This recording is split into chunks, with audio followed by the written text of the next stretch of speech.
Bom, como eu tinha sugerido, né, fazer o exercício número 1 aí, que nós colocamos. Então, bom dia a todos. Vamos inicialmente ler, né, a nossa questão. Então, está aqui, né, olha, nós vamos determinar a configuração desta forma, né, o número de elétrons desemparelhados, a energia de estabilização do campo cristalino como múltiplo de delta zero. Então, não precisamos colocar em kilojoules por mol, só Deus usar, para cada um dos complexos, usando a série espectroquímica para decidir, se necessário, qual deve ter campo forte ou fraco. E aqui está uma lista de complexos. Né? Para facilitar a nossa vida, eu já coloquei aqui a nossa série espectroquímica, que nós passamos aí, que, tá, né, que sempre é apresentada nos livros. Então, gente, para que possamos realmente analisar isso aqui, o que nós precisamos saber? Quais são os fatores que influenciam, né, esse delta zero, ou seja, essa quebra da degenerescência, para a gente saber se ele vai ser de spin alto ou spin baixo.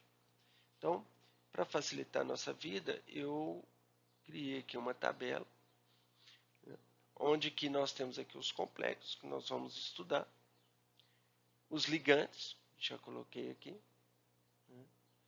né, aqui para um erro nosso,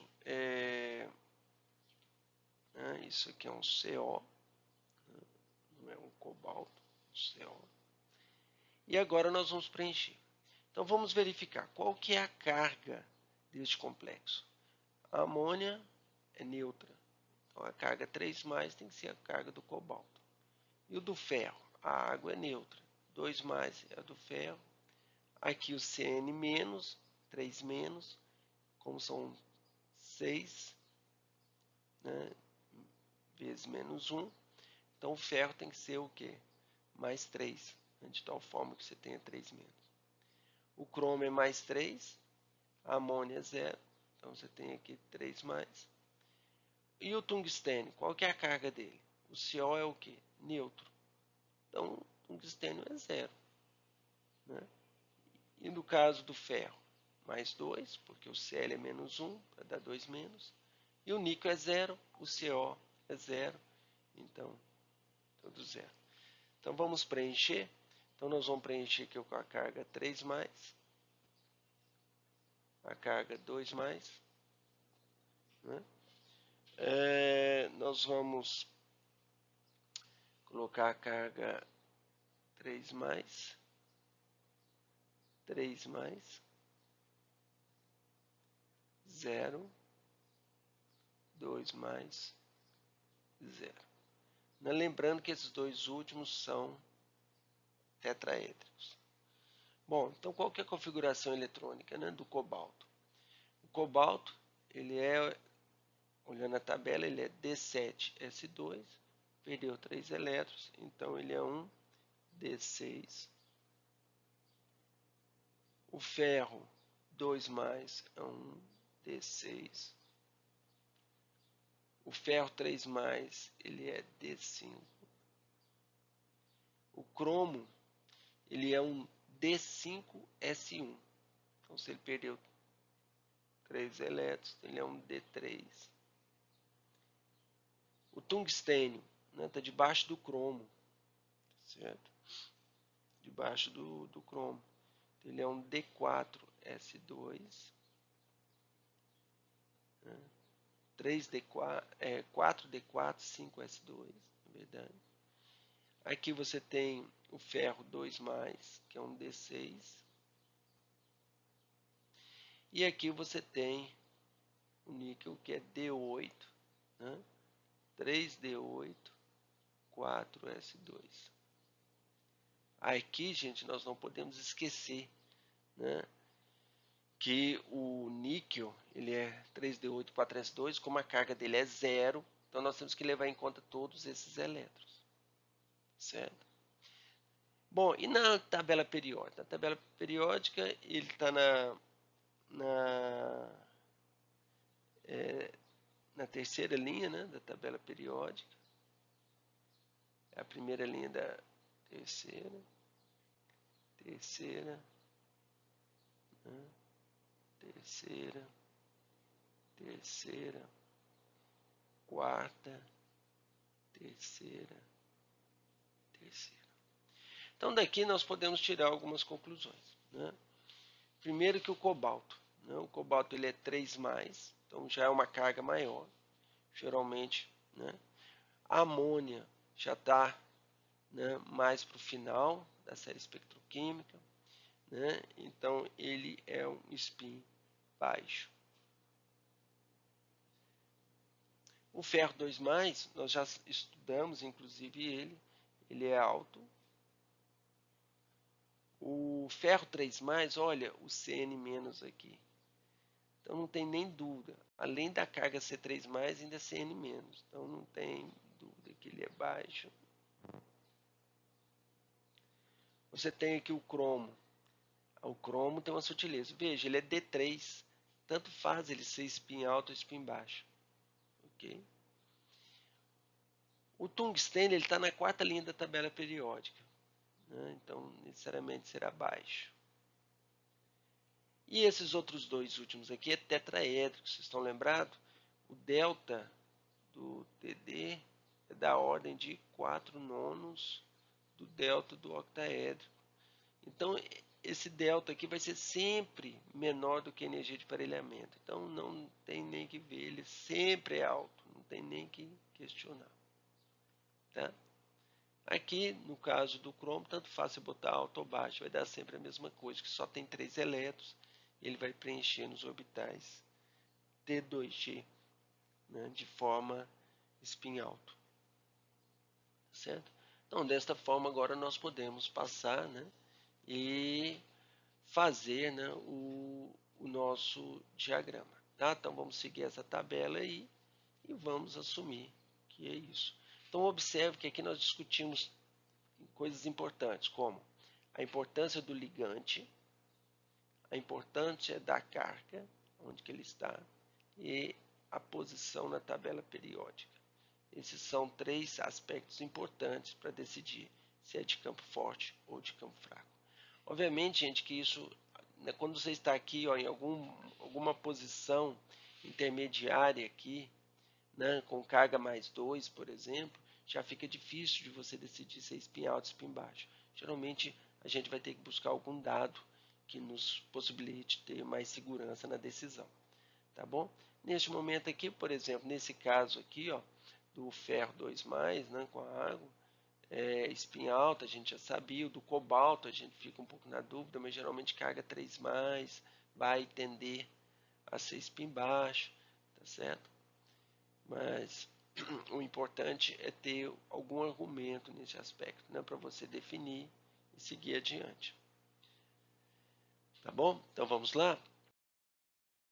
Bom, gente, então nós vamos agora continuar, né, pegando então aqui no complexo e vamos fazer essa configuração do complexo. Para isso, o que nós vamos fazer? Nós vamos fazer o nosso diagrama esquematicamente aqui. Eu vou fazer um pequeno aqui.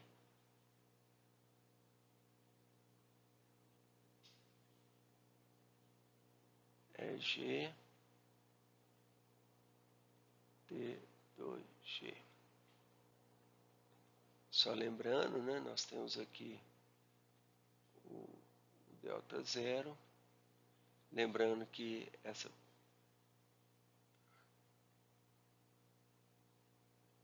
isso aqui é -2/5 de delta zero e aqui mais 3/5 de delta zero. Então, quando eu pego aqui no caso do cobalto, ele é um D6, nós temos um spin baixo, né? Então você vai ter todos os elétrons embaixo aqui. Então a configuração dele é um T2G6. Se nós pegarmos o do ferro, é um ferro 2+, ele é um D6. Só que é um D6 spin alto. Então você vai ter 2 elétrons aqui que vão passar para cá. Então nós vamos ter uma configuração do tipo T2G4EG2. Observe, gente, que isso nada mais é do que uma configuração eletrônica igual de átomos, tá? Onde que você vai colocando aqui quantos elétrons tem em cada um dos orbitais. No caso do ferro, né, do hexaciano ferrato, nós temos um D5 spin baixo. D5 spin baixo significa que você tem 5 elétrons aqui. Então você tem um a menos aqui. Então nós vamos ter o quê? Nós vamos ter um T2G5. O cromo é o mais fácil, ele é um D3, ele tem 3 elétrons no T2G. E por fim, o tungstênio. O tungstênio nós temos que ter atenção, por quê? Porque ele é um D4S2. Né? Então vamos lá.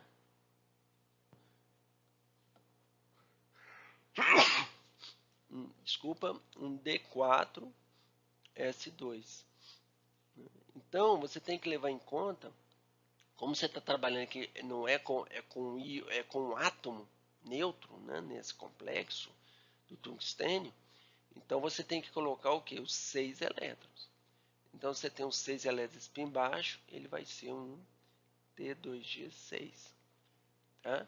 Isso vai ficar mais claro se vocês pensarem na teoria de orbitais moleculares. O que acontece? Não importa de onde vêm os elétrons, eles sempre vão ficar nos orbitais mais baixos em energia, quando formam o complexo. Tá certo? E nesses últimos dois? Bom, nos dois nós temos que lembrar que nós temos o quê? Tetraedro. E tetraedro se inverte aqui. Você tem o T2 e o E. Certo? E você tem o que? Um D, ele é um D6, então você vai ter que ter 1, 2. Lembre-se que eu falei que ele é sempre spin alto. Né? Então você vai ter uma coisa assim. Então você vai ter agora E3, T2, 3. E o níquel? O níquel é um D10. Por quê? Porque o níquel, veja, não é o níquel 2+, não. É o níquel 0. Né? Ele não tem carga. Então você tem aqui 10 elétrons. 10 você vai ter um E, o que? 4, T2, 6. Ficou claro? Pois bem, agora nós vamos calcular as energias, né, de cada um desses complexos. Ora, vamos lá então. Para o primeiro complexo aqui, vou numerar aqui, ó, 1, 2, 3, 4, 5, 6, 7. Você tem energia do campo cristalino, vai ser igual a quanto? Você vai ter T2, 6, lembrando que aqui você tinha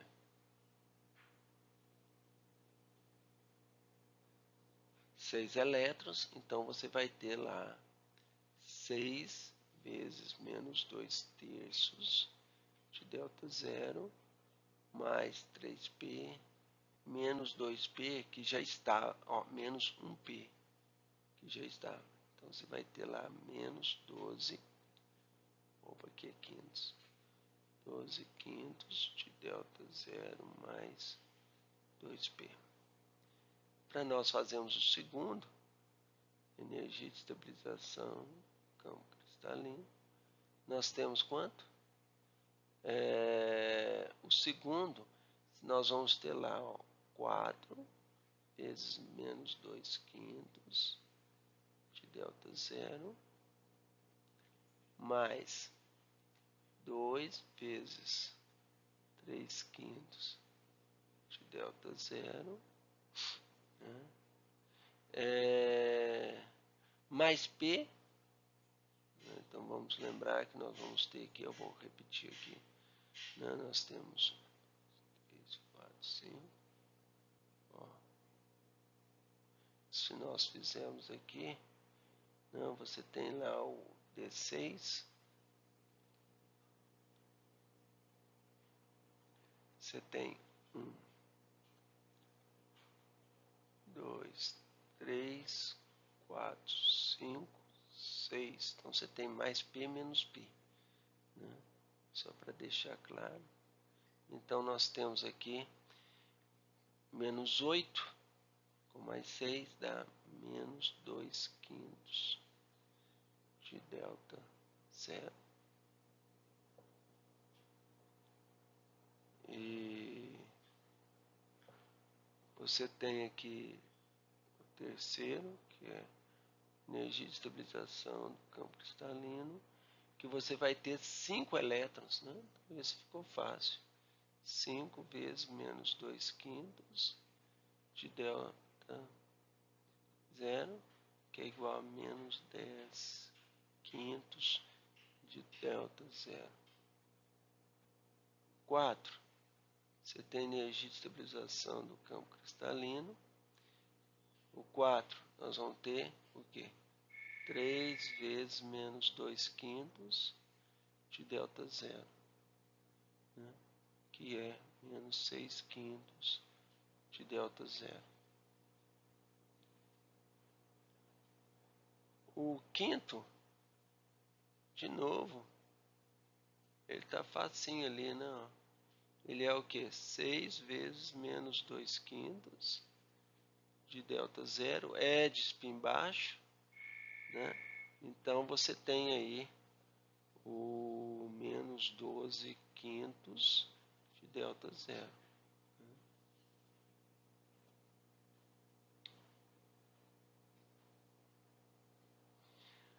Agora, no caso do 6, nós vamos ter que olhar lá no outro, né? Então, prestar atenção que nós vamos ter lá, ó, 3 vezes menos 3/5, porque inverte, né? Do delta Z, O de octaédrico, não, TD. Tá? Mais 3 vezes 2/5 de delta TD, né? Aí vai ter mais P menos P, né? Eu posso até colocar aqui. E isso então vai ser igual a quanto? Menos 9 com mais 6 dá menos 3/5 do delta de TD. E o 7? O 7 a gente já sabe qual que é a energia de estabilização do campo cristalino, qual que é? Se você colocar lá, você vai ter 4 vezes menos 3/5 do delta TD mais 6 vezes 2/5 do delta TD. Preencheu tudo. Então isso é igual a quanto? 0. Tá certo? Então desta forma nós decidimos, calculamos a energia de estabilização do campo cristalino em termos de delta. Se a gente tivesse o valor de delta, a gente poderia calcular inclusive em termos de quilojoules por mol. Certo? Definimos a configuração eletrônica, decidimos se é spin alto, se é spin baixo. Então fizemos aí o exercício de forma completa.